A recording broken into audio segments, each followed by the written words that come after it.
Hello everybody, it's me again, Tarsher. Welcome back to our channel. So today, magluto tayo ng adobong talong. It's adobong eggplant. It's so easy and it's my food, and of course, garlic oil. Ayan, damihan natin ng oil.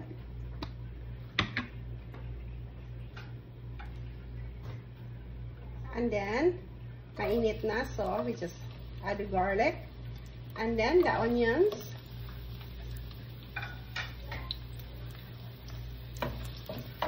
Ayan. And this is super easy. Ilagay na natin yung talong. Nasa sa inyo yun kung anong klaseng hiwa ng talong, slice ng talong. Ako, simple lang siya. Square lang. Ayan.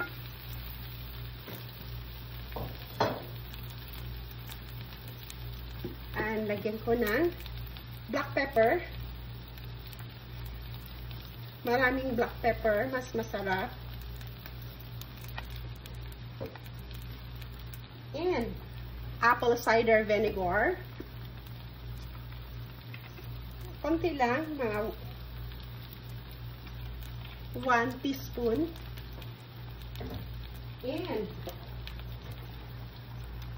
nor seasoning, soy sauce. So nasa sa inyo yon kung anong klaseng toyo ang gamit nyo. Konti lang naman.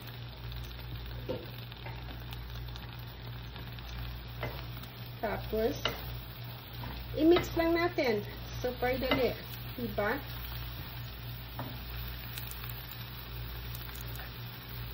Gamit ako ng dalawang sandok para mas daling ihalo siya.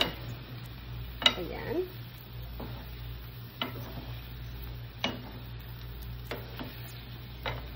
Kailangan na siyang ihalo ng ihalo para magpantay sila. Ayan.